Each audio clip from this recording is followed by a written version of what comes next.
Is there any like definitive advice that you can give to younger generations who are about to pick up the camera and start to kind of embark on this sort of journey that you did years ago?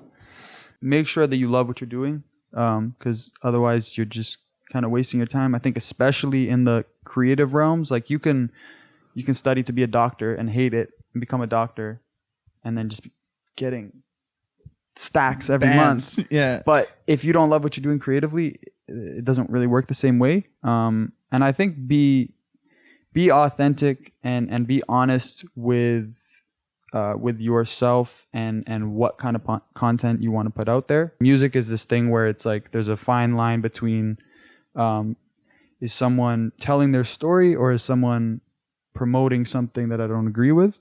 The content you're creating, it may be for someone else. It's still representing you and your work. So take pride in that, because I think that's what's going to land you in the right types of places and make you the right connections if you're actually honest with who you are, what you value, and what kind of circles you want to be in. They're coming down to the wire, and the center's handed. Rich strike is coming up on the inside.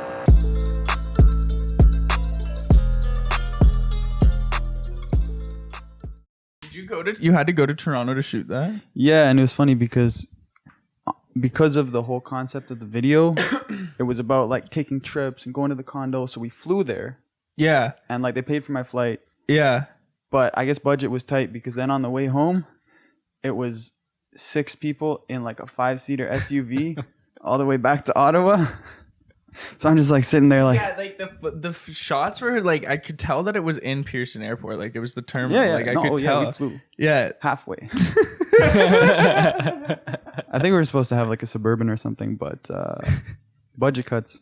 That's hilarious. What can you do? Half a flight. Holy fuck, dude. That's so funny. Yeah, no, I saw that video. It's like this. Because I remember telling you, because I saw you after I saw him at Cranium. I was like, dude, this guy just came up to me and was like, kind of pressed me on not releasing his interview. And I just didn't know what to say. So I just said, we'll talk about it later. He was like, who was it? I told him. He's like, yeah, told me about this music video. I didn't see it. It's got like 200, almost 250,000 views. It popped off. That's a good song too. Yeah, it is. It's not, I don't find it that kind of song. Yeah. It's a song, and that's a music video. It's a song, and that's a music video. Yeah, the way you responded to that, it wasn't quite right. Yeah, I was listening to it today, and I was like, yeah, it's not the best for me. That's just funny. You don't like the song? No, not really. No. We started this episode like 5 times. I know. We just like do 5 intros and then we pick the best one. It's the easiest way to do it. Yeah. It's been proven the least time efficient. But yeah. You've been here for these. Like you've been a part of it. We've been on a crazy run of like guests right now. And we're keeping that train rolling, dude. We got Ben Telford in the building. We said we didn't want to peak, so we just keep going up. Yeah, we just keep going up. It's the game plan. We're not going to go down if you just keep going up. Yeah. It's that easy. Most sought after cinematographer, videographer, director, editor, creator. All around good guy. Good guy, yeah. Nice firm handshake. Yeah. Type of guy you want your daughter bringing home, this kind of guy. Yes, but he's taken. Just we'll get that off the fucking out of the way right now. All right, the people's videographer. Yeah, welcome everyone. Ben Telford.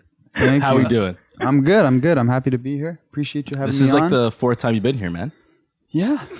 Yeah, first as a guest though, it's different. What's it like being on this side of the camera? Because we've had you help out with some episodes. Ben, by the way, he's like, should I bring my 3rd camera? Like he still has say in this. He's directing while we're interviewing him right now. Yeah. No, it feels good. Like I'm a big fan of what you guys are doing. I think out of everyone in the city, in terms of the podcasting and the real like sort of journalism side of things, I don't think anyone really has it on lock. Well, like you do. that. I don't think anyone really has Appreciate that, man. the passion for it, and then it's coming from like a genuine place. So I think that's why we all happy get to be along, here. man. Because like the journalistic background comes from storytelling, and your filming background also comes from storytelling. Yeah. So it's like just fucking Bonding, dude. Synergy, man. Feel it. Fucking love you guys, man. This is awesome. Do you like being in front of the camera? I want to get that question out of the way right off the start. Not at all. No. No? Well, thanks for stepping out of your comfort zone, man. Appreciate it. I mean, that's how the videos started. Like when I was a lot younger, I didn't have too many friends and I didn't really have things to film. So I was filming my Lego characters or I was filming myself. So there's videos out there probably still on YouTube of me like. What's your old YouTube channel called? Wouldn't you like to know? I love whenever you ask someone that, It's just like, it's just Benjamin Telford. Yeah. That's it. Not happening. Alrighty. Kick us off here, man. Give us a good question. I was gonna wait, like hold on to Are that. we gonna? But he just said it, so let's get into it right now. May as 'cause well, right? We're gonna hold this till a little bit later. But do you have beef with Phil Lord and Chris Miller for stealing your idea, the directors of the Lego Movie? Yeah. Yeah, I think I do. Yeah. Would you like to address it? I mean, I don't know who they are. But So the insults won't cut that deep. yeah, but I'm upset. Because let's touch on, you mentioned back in the day you used to do, you'd film your Lego characters because you didn't have actors, but you would set up scenes. We'll throw visuals in there because it's pretty cool. And the whole Lego Movie just ripped off that whole idea, bro. I think it beat me to it though. Yeah. Yeah. When did the Lego Movie come out? Like 2013 or something like that? No. Nah, it was earlier No. because my Lego videos were like 2012, 2011. Yeah. Well, your most recent one was 2019.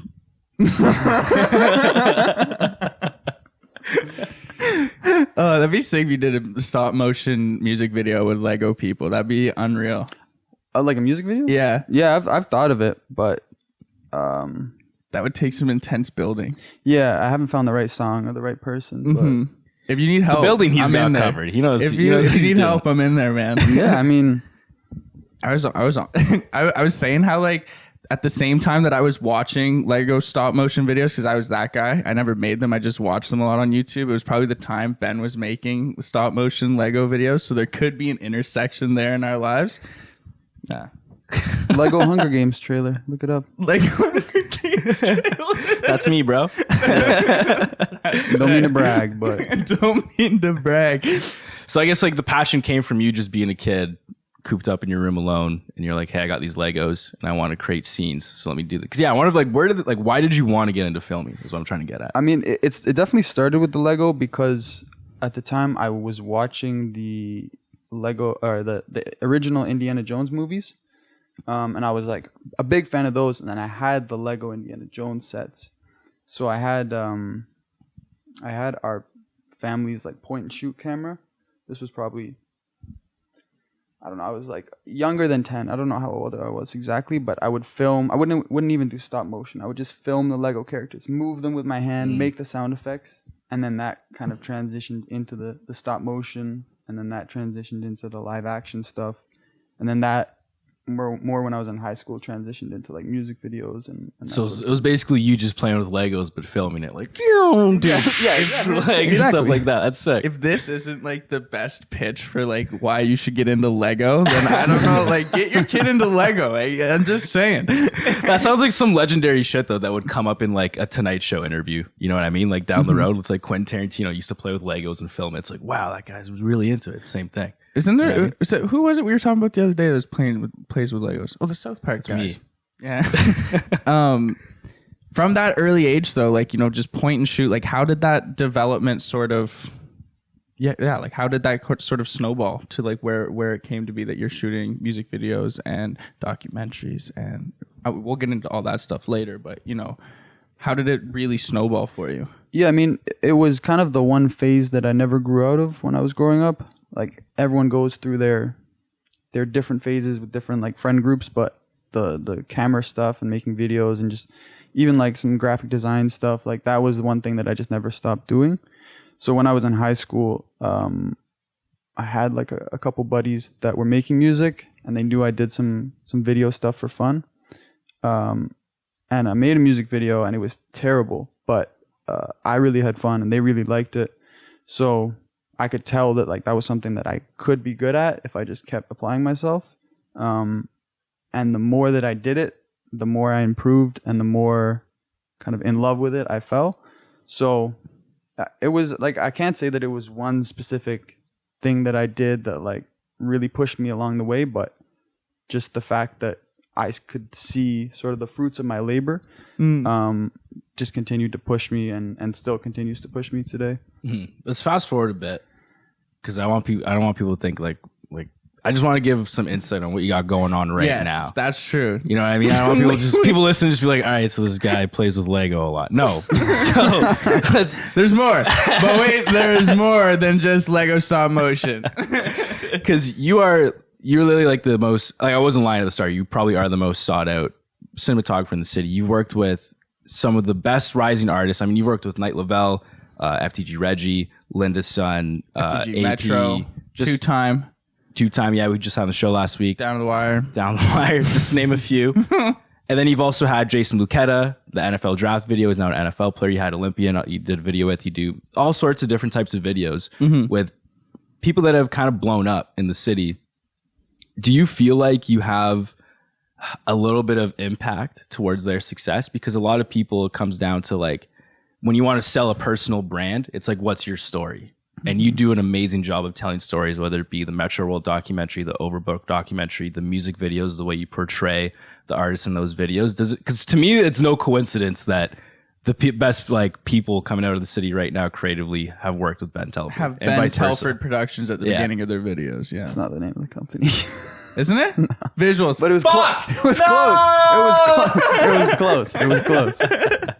No, I mean, I think like. I don't want to be creating content that isn't actually serving the client any purpose. And I think a lot of artists feel that the step to a hit is make the song, you make the video, you release the video, and you post it on social media. But that's really not the case. You know, there's a lot more layers, some layers that I'm not even that well versed in. Like, you know, there's a lot that goes into the marketing and having the connections to, you know, get it on playlists and get it in front of the right people so that you can expand your audience outside of just your friend group and your city. And I think the people that you're mentioning, you know, the Lindasson, the Knight Lovell, the two-time, the list goes on. Those are the people that have actually invested the time, not only into their music, but into the actual, the real nitty-gritty marketing and building a brand, building an image that people can connect to, because then, you know, they can be a fan of you outside of just listening to a song. They can be a fan of your persona, of your merch, of whatever else going on. So I think that's the goal when I'm creating stuff. I really want to approach it from that angle so that I can give them more than just, you know, an MP4 file at the end of the day. And you feel that because, like, for example, like a bunch of the Lindasson videos, like just through watching some of these music videos you've done with him, I kind of feel a sense of who that guy is, just like through watching the videos. And I've kind of fallen in love with almost the person and his lifestyle. And I've met the guy like twice, you know what I mean? Like I never even like met the guy. So it's like, I feel that through your visuals, you're telling stories. And I think it really impacts. And not only like your visuals, but like, I think your relationship with them. You know what I mean? Like, I feel like, because your videos for Lindasson are different from AP to your documentaries, right? So you kind of you're kind of this chameleon of different styles and themes when it comes to the different sort of genres you shoot in. How did that sort of form? How did like the relationships form? No. Like the just your like multiverse sort of themes. You know what I mean? Like, it's not like you really kind of pigeonhole yourself into one sort of theme. Yeah, I think that comes naturally from just getting bored of something. Like if I was just doing music videos all day long, every week, every month, throughout the year, creatively I would burn out and I just wouldn't want to do it anymore. So as I've grown and sort of developed my skills in different other types of videos, it's allowed me to branch out, and that helps me stay creative. Because if I'm working on a couple music videos one week and then I'm working on a documentary the next week, I can take a break from one sort of field of creativity and move on to another, so that when I come back, I'm kind of recharged. And yeah, like it just, I always try and go with what's natural. Like I'm not trying to force myself into only doing this or only doing that. Like whatever project proposals land in my inbox, that kind of determines what I'm going to be working on next. And do you make a note of like making a relationship with the people sending those proposals before perhaps taking them up on it? Like, is there a feeling out process when someone sends you a proposal? Yeah, like I definitely want to be working with people that I click with, because it's more enjoyable for me, and they're going to be getting a better end result at the end of the day, because there's more of a connection than just a person asking for a service from another person. Right. And yeah, that definitely translates. Like, some of my best videos, I think, are directly a result of me either knowing that person on a more personal level, or linking up with them at a studio while they're making the song, and then Having an actual connection with them. Yeah, exactly. Do you like how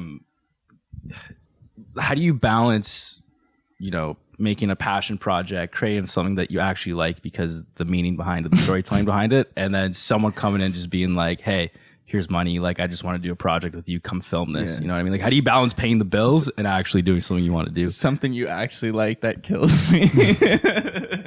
It's like someone comes, I don't know, just like I love when we're always like something I actually like doing. You know what I mean? It's just such a like buffer term. Right. You know what I mean? But yeah. Like, the end goal is to be working 100% on the projects that creatively I'm the most inspired to do, and I think for the art form are going to take me the furthest. But like where I am right now, I can't do 100% of those projects because often they don't pay the most, or they're just really, really time consuming. But I'm definitely doing more of those now than I was, a year ago, and I'm able to do a little bit more each year. But that's definitely the goal, because no one really likes doing those projects that you're not really passionate about. But yeah, if they sort of offset the time and the money lost from those passion projects, then I try and make sure that things balance out.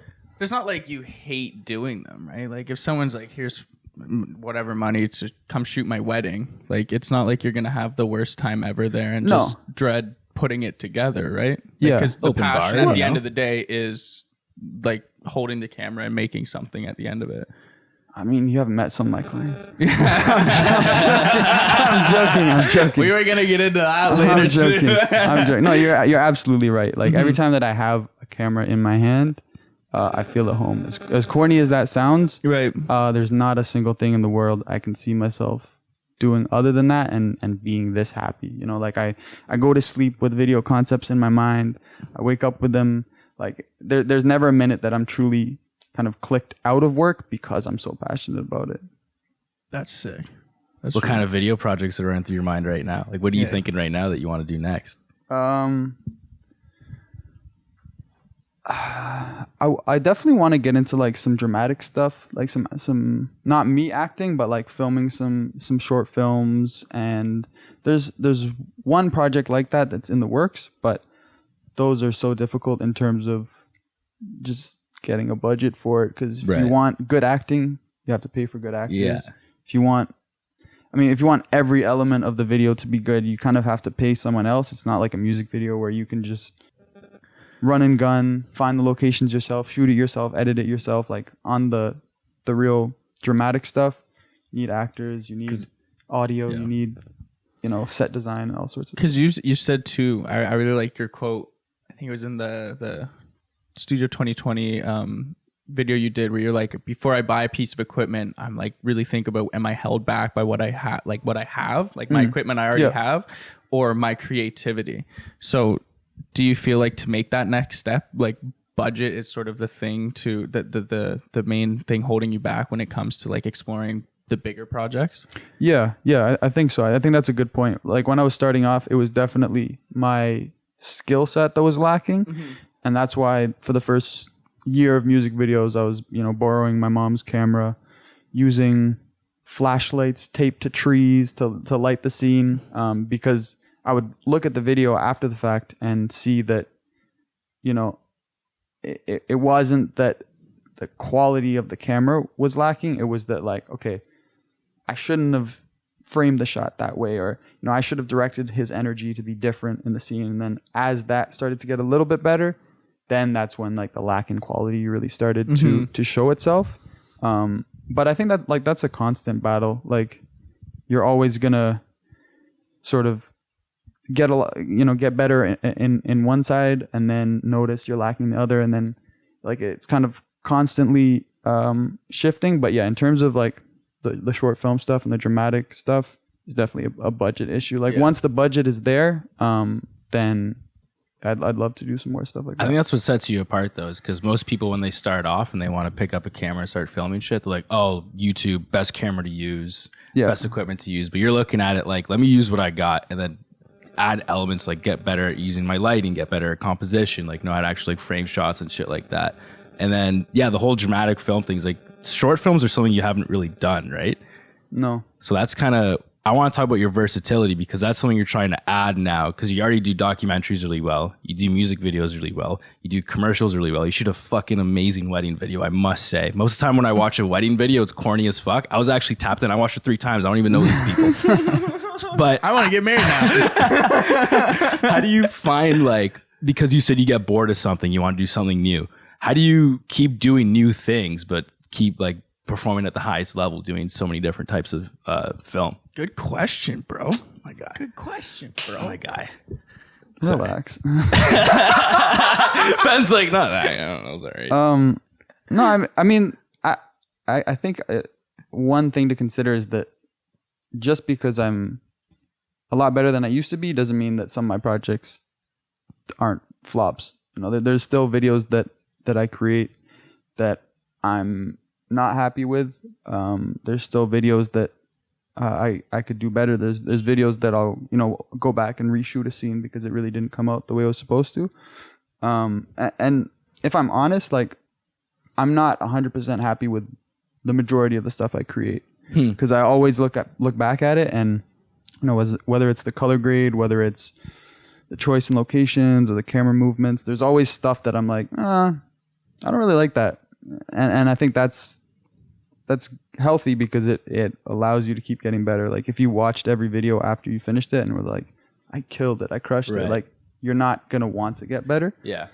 Because like how does that make you feel because we talked, like everyone in the city like always compliments your videos like to the max. Like it was crazy video. Yeah, I've never heard anyone be like, you see that Ben Telford video? It was fucking garbage. Like it's never been said before. So how do you like take these compliments, but also at the same time you're like, I actually don't like that video, I think could have been a lot better? Like does that mean anything to you, that the stuff that you're putting out that you don't think is the best it could be, people are already like being widely accepted? I mean, I think to a certain extent you kind of have to sell it. Like if I'm not happy with a video, I'm definitely not letting someone know that I'm not happy with it, unless it's like a major flaw. Like I can kind of differentiate between what's me just being a perfectionist and what's an actual like critical issue that needs to be fixed. There might have been more to the question, but I'm not sure if I just like, because you were saying like there's videos you have out right now that to you would be a flop, correct? Or is that not what you meant? I think of the videos that are out now that you're aware of, probably a good deal of them I'm not fully satisfied with, but I'm still proud of the work. Right. Okay. Like there's not really ones out there that are well known that I hate, but just about any video I've made that you know of, I'm sure there's elements that I really don't. Is that because you're a perfectionist, or is that because you're always striving for more? I don't think those are the same things, but they could be. I don't know. That's like, I feel like there's a difference between like being like particular about everything, you know what I mean, as opposed to just being like, man, like that was good, but now I'm gonna do better than that one on the next one. That's interesting, because I've never, to me they've always been the same thing, or maybe the one leads to the other. Like I'm a perfectionist and that leads me to want better. More, yeah. So both. Sure. Yes, he says. Do you think that it's like an issue though, being a perfectionist in a creative field? Because when it comes to yours, art, yeah, I nothing's feel like, ever going to be perfect. because I feel like and when you ask an artist, like a musical artist, like, are you a perfectionist? They're like, yeah, like my songs have to be perfect, and they're always like, I always want more. But I feel like that's like such a subjective art form. But like yours is very much so. It's very visual. You know what I mean? Like yours is concrete. What you see is what it is. Yeah, there's definitely an amount of sort of perfectionism that it's healthy as an artist, but there's a lot. There's too much, and I see that a lot with artists who have crazy catalogs of tons and tons of unreleased songs that all just aren't going to see the light of day because they're just too picky, and so maybe sometimes I am too picky with myself. But yeah, that's just a question of always trying to find that balance between wanting to get better, but also being content with what you've created and being able to sort of log off that and move on to the next thing. Mm-hmm. I like the glance over John gives him. He's like, I don't have a question right now. I'm putting you on the spot right now, Jacob. Do something. Dance, puppet. Do something. Oh, it's like the whole like, are you gonna do this one? Like that was your line of questioning. I don't know if you had another one. You know, I got a question for the people. Okay. This is something that everyone's been asking. They want us to ask you because rumor has it in the city. Right. Everyone's talking. They want us to ask you, so we have it on camera. Are you a robot? Yeah. Everyone thinks that your eyes are actually cameras, and that's how you shoot all your music videos, and that's why you only work with select people to let them in on the secret. Again, we're not saying this. Yeah, This it's is what people are allegedly. saying, It's and rumblings. We're just being journalists.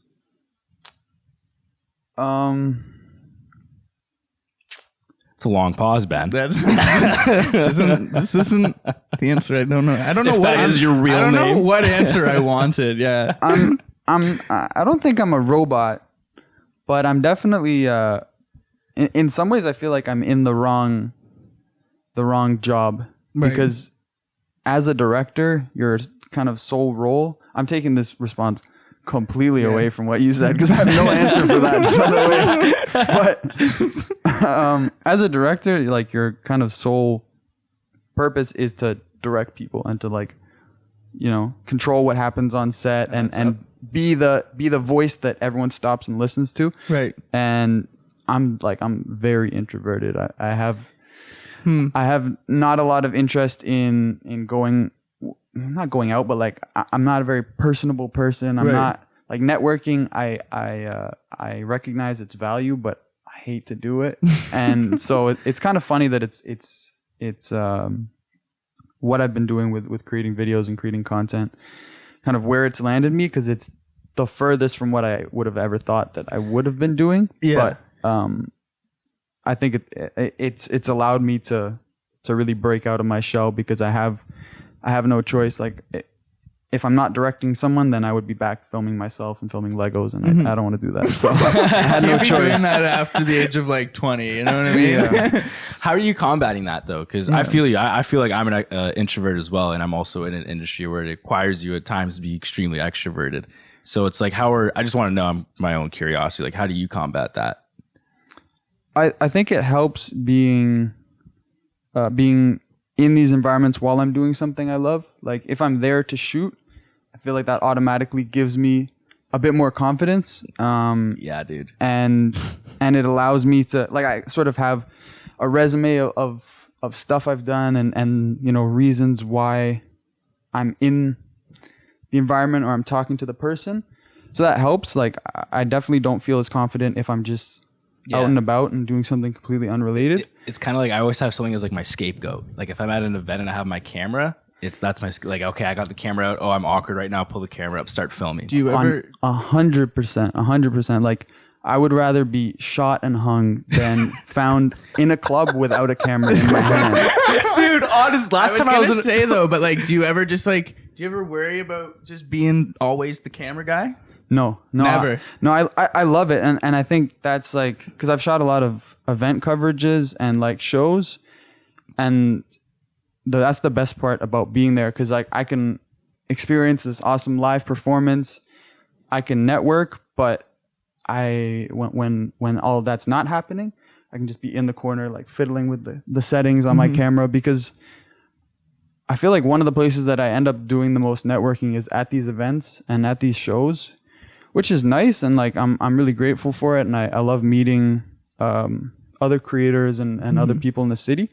But like, clubs are the worst place Dude. to network with anyone, because I hate like yelling in your face. You get like just like vodka soda spit on your neck as they're like just like trying to tell you that they fucking are an artist. I love this song. Yeah. because We should do a podcast together. Like, who the fuck are you? But no, dude, I feel you 110% on that, because I've been in clubs just trying to be at clubs and like network and just be extroverted, like meet people, whatever. And I've been in clubs where I'm filming like an artist in their environment. And I always love when I'm filming something, because I'm living through the camera, and the way like I'm shooting a scene, it's like, this is how I want to live this moment right now, is like the way I'm seeing it through the camera. Like actually being present in here kind of sucks, like not gonna lie, but like through the camera, the way I'm seeing this right now and the way I'm like, this is more enjoyable to me, and it's my scapegoat. For me, it's a camera or a mic, whatever. But that sounds like a t-shirt. Life sucks when you don't have a camera in hands. Yeah. You know? yeah. And it sucks because you'll start a conversation and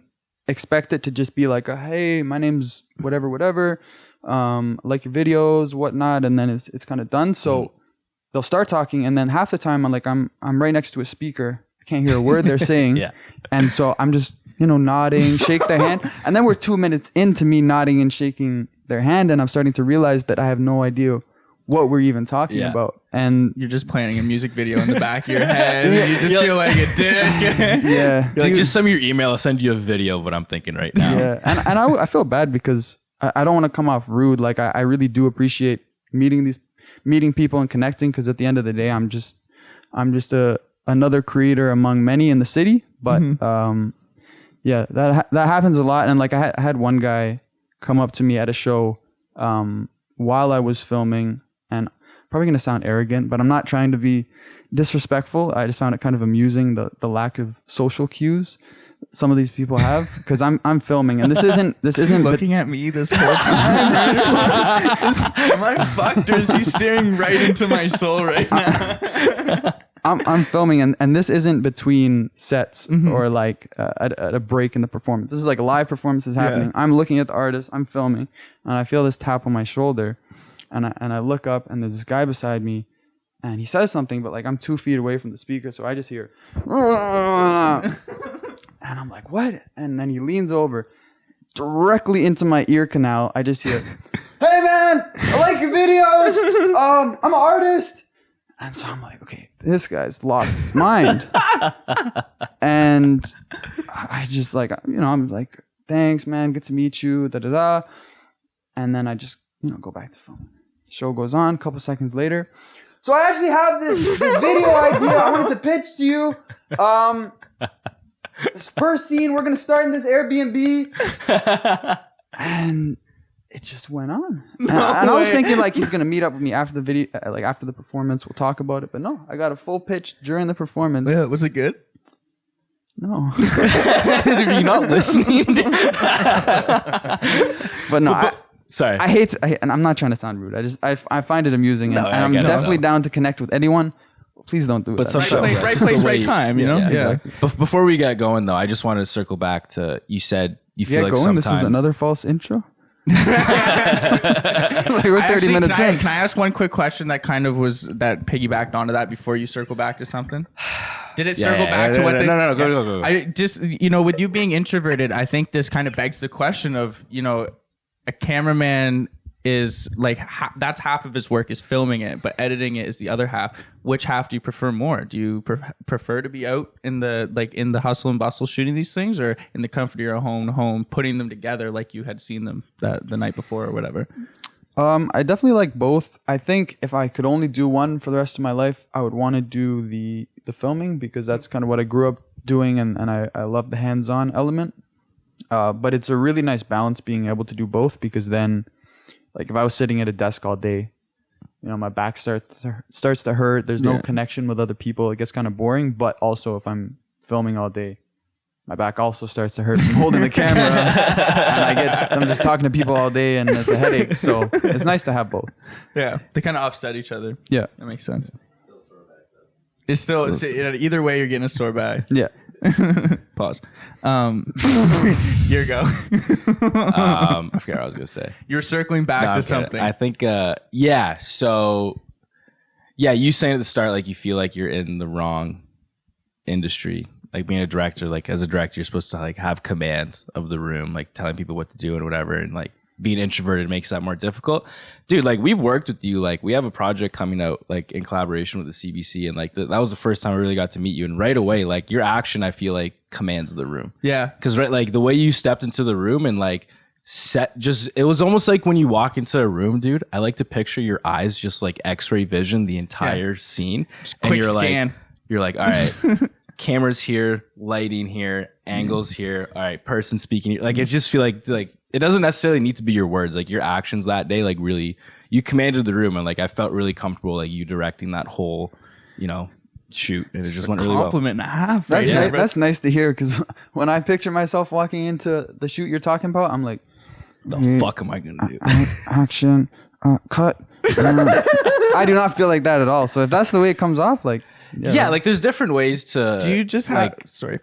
There's different ways to like command, like I guess I don't know, like lack for better term, like respect or like command in a room. It doesn't have to be like the loudest guy in the room. Sometimes it's more so I feel like your work speaks for itself, and when people want you at a shoot, it's because they've seen a Ben Telford production. They're like, I want whatever he does on set to happen at my Silent set. but deadly. Yeah, and the with best of Like them. with directing comes a certain amount of listening to. It's not all about telling people what to do. Right. It's about taking other ideas into consideration, allowing yourself to step back and let other people that are good at other things Yeah. have some control too. And a lot of the projects that I enjoy the most are when I'm with people who have a strong creative sense beyond just their music or beyond whatever type of project we're working on, because then it's not just me trying to execute their vision and hoping it works out. It's like it's really a collaborative effort. Yeah, so what percentage of that collaboration is your preferred like kind of ratio? Like a 70-30 of Ben Telford ideas coming into it and then 30% input? Yeah, that sounds about right. Yes. So okay, so that kind of leads me to the next question of like, do you have like sort of a process when you attack a video? Like, is there a sort of scientific process that you have when you step into a music video? You have a checklist of things you bang through? Yeah, I mean, it varies, but I definitely, especially with editing, like it's very meticulous. Like I dump the footage, I duplicate it. One side is the performance, one side is the B-roll, sort through the B-roll, sync up the performance. So like that part has really become more efficient over time. Like it used to take me, like, I mean, back when I was in high school, it would kind of take me like a week to get through a music video. Whereas now, if I really grind it out, I could get it done in like a day or two.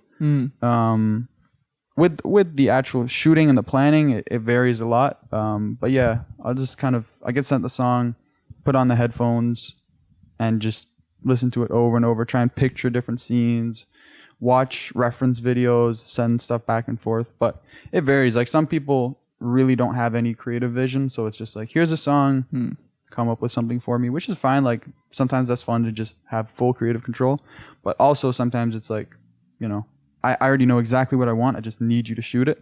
And that's good too, because then it's a little bit less of a workload on me to, use my creative juices up. Does it feel more like work though when you do that? Because it's like when you have like less creative input into it. Sometimes, but also sometimes it's refreshing, because sometimes I'll be burnt out, and I just need one of those projects that I can mentally kind of log out and just go through the motions. Keep you current. What's your least favorite type of like music videos? Like least favorite genre? No, like when you're watching a music video, like like there's very certain themes. Oh, like yeah. Like the Blunts and Booties music videos, the Cars and Guns music videos. Like, what are your least favorites? I think if we're inside an Airbnb, there has to be a very good reason for it. and if there's a rental car, better be something I've never seen before. Otherwise, I'm not interested. That's like what are your like big like no, I don't want to say turn offs. Turn off. Like what are your big like no goes when it comes to even just music videos or just videos you're watching in general? Like is it like if they're super edited, if there's like vignette on it? To quote like, yourself, what would you rather be shot and hung for doing in a music video? Just anything you watch, even just like man, like I don't know. I think a lot of videos that are really heavy in the effects tend to actually just be mediocre videos that people are trying to like improve. And that's coming from someone that doesn't really do a lot of VFX and that sort of editing. But I noticed that in the past years, like sometimes I'll shoot a video and then I'm like, oh, I don't really like how that came out. And I'll try and like layer effects on top to try and give it spice and just make it what it should have been. Little pizzazz. Yeah, and I notice, and I'm not. That's why I'm giving that example because I'm not immune to it, but I definitely notice a lot of people doing that. So there's good examples too. You know, like Cole Bennett, for example. I'm not a huge fan of his style, but I can respect the thought that's put into every effect. Like there's meaning and there's connection to themes. Like it makes sense. It's not just piling effects on top to try and make the video pop. He's created sort of like a world almost with his music videos, and you know, a very specific brand. And as a young videographer, how much do you think about that, creating the Ben Telford brand rather than just, you know, being the guy with the camera? Yeah, that's definitely been on my mind a lot more recently. Like I've started doing Ben Telford visuals exclusives. I've done one so far, and that was the 80s remix with Lindasson and Two Time. Fire. And so that's just like trying to have a little bit more ownership and not just having everything that I create released on a different platform. If I can get my name out there a bit more, then I think that'll benefit me in the long run, because the goal is really not to just be making a living off of what I make from the videos I create. I want to have other avenues of income so that I can create whatever I want to create, regardless of what it's going to cost to make, or, you know, what I'm going to be paid. I know you mentioned Cole Bennett has a style. Another guy that we've talked about in the past, Gibson Hazard, that you're a big fan of, I'm a big fan of too. He's also got a style to him. Does Ben Telford have a style? Yeah, I think he does, and I don't know why I said he does. I do. You know, you're full of yourself when you talk in the third person. I do, and it's developed over the years, and I think it's still developing. I'm not fully happy with it, and I don't think I will ever be. I think that comes back to the perfectionism, but it's kind of like, it's definitely not heavy on the effects, but I feel like it's cinematic with a touch of sort of old school influence. Like my favorite movie is Goodfellas. I love Martin Scorsese. My favorite music director is Kid Art, who also has a very grungy sort of film style. So that's kind of the direction that I want to go. But yeah, it varies. You can see that a lot too, and I like how you try to keep pushing the envelope too, with like different unique like shots. Like for example, the Not Off video, where the perspective of the viewer is like from the bottom of the cup, and you're looking up at Lindasson like rapping into the cup. Yeah, I think it's the same video, like the car shot you showed us of like you're in another car filming another car driving down a highway, stuff like that. You're always like experimenting with like different like cool unique shots. Like is that going through your mind like while you're on set, or is that before a music video or any video shoot you're like, man, like how can I like just do something different? Some of it happens beforehand, but some of them are pretty spontaneous decisions. Like I don't know if that cup idea for Not Off was, I don't remember exactly when we came up with it, but it was also pretty spontaneous. It was just like, this might work. We got some duct tape. We cut the bottom of the cup, and it looked fantastic, but it also didn't fully work. Like by the end of the take, there was like pink Fanta like dripping down my camera lens, and so like it was very DIY. But yeah, there's a lot of those things that we just try spontaneously, and most of them no one ever sees, but occasionally like that one they work. It's just like cool things like that to me like add layers to your storytelling. And like just to circle back to your storytelling, like I just want to know like what is telling a good story in your opinion? How do you do that? I think you have to be interested in the story. You have to be passionate about whatever story you're telling. And I think you have to know, if it's a person's story, you have to know that person. You can't just meet them and then start shooting it. And I think, yeah, you have to be, yeah, it goes back to passionate. Like, I don't want to sound cliche and just throw out terms, because I can't think of something on top of, like, off the top of the head. But yeah, it's definitely passion. Like, if you're doing something, or if you're telling a story because you want to get a big check out of it, or because you want to get notoriety, then it's not going to be a very engaging story. But if you're like for example, with the Jesse Luketa little documentary that we made over the week that he was being drafted, that was like something where I didn't actually, like, I knew of him beforehand, but I never met him. And right from the jump, like, I met him, super cool guy, just really friendly, got to meet some of his family. And it was like, from the jump, I was hooked. Like, I was like, okay, I want to know what happens. I want to tell this story. I want to really get in deep. And so I think that translated in how engaging the video was, because I wasn't there like, okay, I'm getting paid by the hour. Okay, I can go home at 9. Like, it was really like, I'm here until it's done, because I want to tell the story. I love that, because that video, like, towards the end, like the moment when he gets drafted by the Arizona Cardinals, I'm just like, I felt it, dude. Like, I don't know, like, it just, like, do you feel, like, how do you feel telling people's stories? Like, does that, like, hit you any type of way? Because, like, you literally just, like, I don't know, like, that's why, like, at the very start, I wanted to ask, like, do you feel like you have, like, a role in, like, not necessarily the success of the people's lives, but, like, obviously the storytelling aspect of that, because otherwise it'd be unknown. Like, I know of Jesse, for example, but I didn't know, like, on that level. And, like, to see, like, I'm invested now in that person, and it's because of, like, the way you captured that moment and were able to tell that story. Do you feel responsible holding their story sort of in your hand?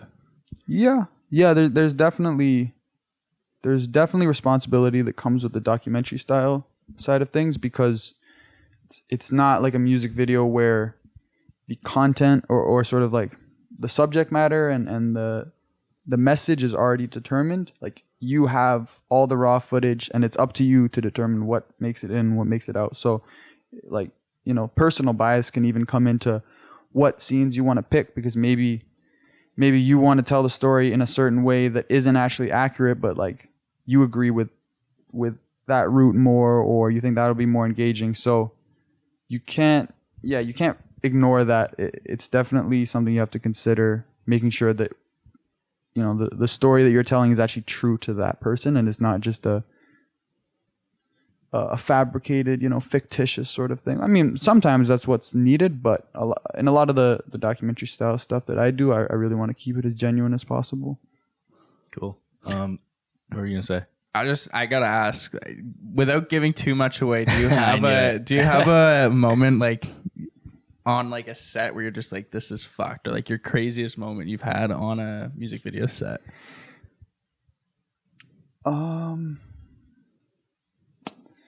Yeah, I mean, the one that comes to mind, I'm not that proud of, but it was like back when I was really starting music videos. I was a good deal younger, and I was really just trying to get my name out there as much as possible.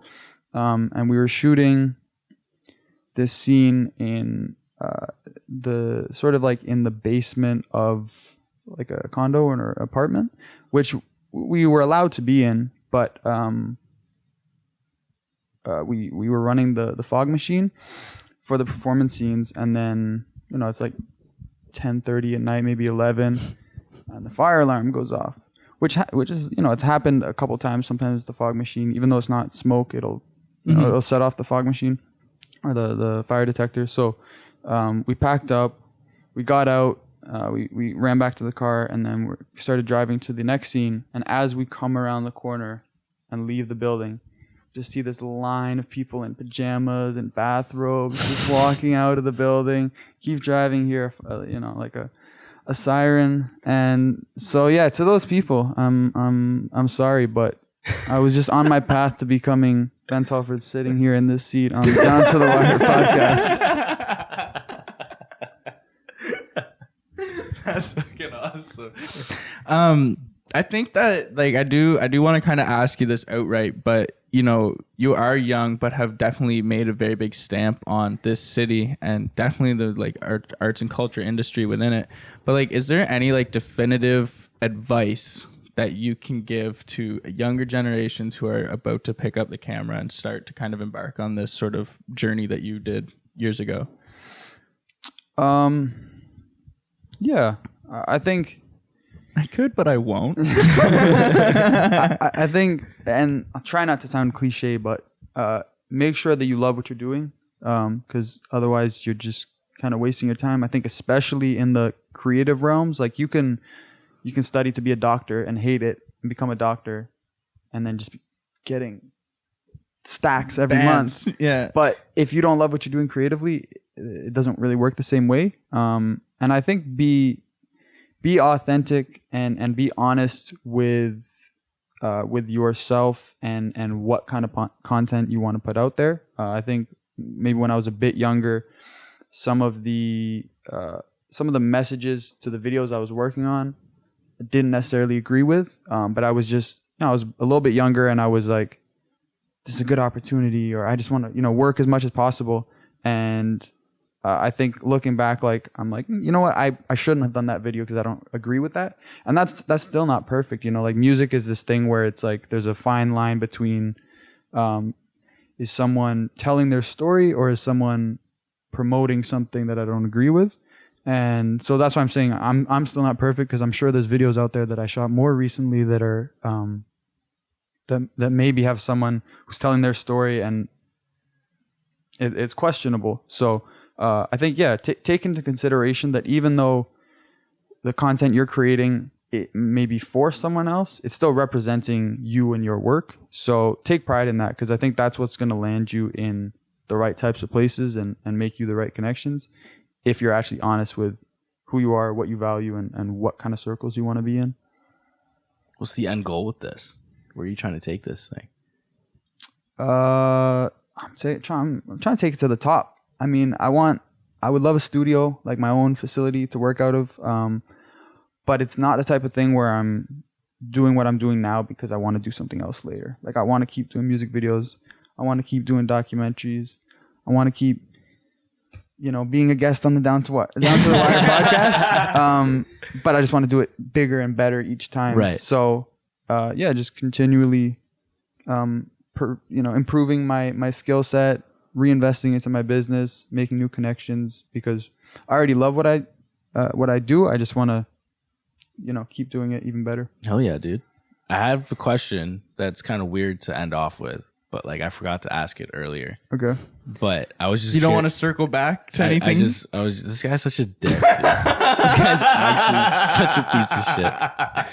There's like 4 things like visibly I could see I could roast you on, but I won't. Thank you. Go for it. Go for it. You want to like, I was going to say tag team this guy, but pause. Do you have any like on set pet peeves? That like shit that happens on set where you're like, man, like just don't do that. Don't do that. This is your chance now for anyone watching that's like, I want to do a Ben Telford production. Like, hey, let me know what I can't do on set. I think on set, not so much. I think things are usually pretty easy going on set, and every once in a while there's someone who wants to take everything into their own hands and be controlling and whatever, and that can be annoying. I think probably the biggest pet peeve is people is actually before the video even starts, when people are asking for videos, people that just don't understand that I'm a one-man band, and my priority is quality over quantity.